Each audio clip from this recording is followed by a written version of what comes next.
नमस्ते दोस्तों, हमारे YouTube चैनल समीक्षा की कहानी में आप सभी का स्वागत है। कहानी का नाम हीरे की कीमत। तो चलिए आपको सुनाते हैं। पुराने समय की बात है। एक गुरुकुल था। वहाँ बहुत से बच्चे पढ़ते थे। गुरुकुल के आचार्य सभी बच्चों को शिक्षा के साथ साथ नैतिक मूल्यों के विषय में अवगत कराते थे। उसी गुरुकुल में 3 गहरे दोस्त बन गए थे, श्याम, जुगल और प्रकाश। तीनों की दोस्ती बहुत गहरी थी। पूरे गुरुकुल में उनकी दोस्ती के किस्से मशहूर थे। गुरुजी भी उनकी दोस्ती से बहुत प्रभावित थे। तीनों एक साथ रहते थे, एक साथ अध्ययन करते थे, एक साथ खाना खाते थे। उसी गुरुकुल में एक राजकुमार भी पढ़ता था। राजकुमार अपने घमंड में रहता था। वो तीनों को बहुत नीचा समझता था। एक बार आचार्य जी ने सभी विद्यार्थियों को बुलाया और सभी को एक छोटे से पहाड़ के पास ले गए। उसके बाद उन्होंने कहा, जो भी विद्यार्थी ऊपर तक चढ़ जाएगा उसे इनाम मिलेगा। सबसे पहले राजकुमार ने कहा, गुरुजी, सबसे पहले हमारा हक बनता है, हम पहले चढ़ेंगे। राजकुमार चढ़ने लगा। कुछ दूर चढ़ के ही वो फिसलकर नीचे आ गया। ये देखकर सब हंसने लगे। राजकुमार को बहुत गुस्सा आया, लेकिन गुरुजी के आगे वो कुछ बोल ना सका। उसके बाद बारी बारी से सभी छात्रों ने कोशिश की, लेकिन जो भी चढ़ने की कोशिश करता फिसलकर नीचे आ जाता था। सबसे बाद में उन तीनों दोस्तों का नंबर आया। तीनों ने आपस में सलाह की, श्याम, देख, जुगल की पकड़ अच्छी है, वो चढ़ सकता है। अगर हम तीनों कोशिश करेंगे तो कोई नहीं चढ़ पाएगा। हम एक काम करते हैं, मैं और श्याम नीचे से सहारा देंगे। पहले तू मेरे कंधे पर बैठ जा, फिर जुगल तेरे कंधे पर बैठ जाएगा। इस तरह वो आधी दूरी तक पहुंच जाएगा। ऊपर ज़्यादा फिसल नहीं है, वो आसानी से चढ़ पर जाएगा। हम तीनों न सही एक को तो इनाम मिल जाएगा। ये सुनकर जुगल बोला, ठीक है भाई, जो भी इनाम मिलेगा मैं तुम दोनों के साथ बांट लूँगा। श्याम और प्रकाश ने सहारा दिया और जुगल किसी तरह ऊपर पहुंच गया। कुछ देर बाद तीनों गुरुजी के पास वापस आ गए। उनकी एकता देखकर गुरुजी बहुत खुश हुए।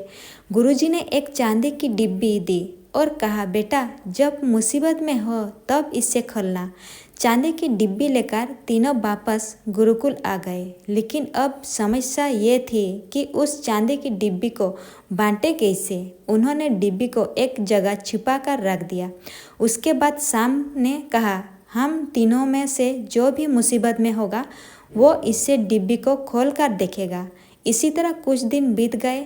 एक दिन तीनों अपने गुरुकुल के अन्य छात्रों के साथ जंगल में जा रहे थे। चांदी की डिब्बी उन्होंने अपनी जेब में रखी हुई थी। तभी वहाँ डाकुओं ने उन्हें चारों ओर से घेर लिया। सभी छात्रों बहुत बुरी तरह घबरा गए। डाकू उन्हें बंदी बनाकर ले जाना चाहते थे। तभी उनकी नज़र राजकुमार पर पड़ी। राजकुमार को उन्होंने पकड़ लिया, जिससे वो राजा से मोटी रकम सोना चांदी लूट सके। बाकी सबको छोड़ दिया। राजकुमार बुरी तरह रो रहा था। कोई भी उसकी मदद करने के लिए नहीं आ रहा था। जब वो राजकुमार को ले जाने लगे तब श्याम ने चांदी की डिब्बी उनकी ओर फेंक दी। चांदी की डिब्बी में एक हीरा था। हीरे को देखकर डाकुओं की नीयत खराब हो गई। वो उस बड़े से हीरे को पाने के लिए आपस में एक दूसरे को मारने लगे। मौका पाकर राजकुमार भागकर अपने बाकी साथियों के पास आ गया। वो सभी भागकर गुरुकुल पहुंच गए। उधर हीरे के चक्कर में सारे डाकू मारे गए। राजकुमार ने श्याम, जुगल और प्रकाश से माफ़ी मांगी। उसके बाद उन्होंने अपने पिता राजा को सारी बात बताई। राजा ने तीनों को अपने राजमहल में बुलाकर सम्मानित किया।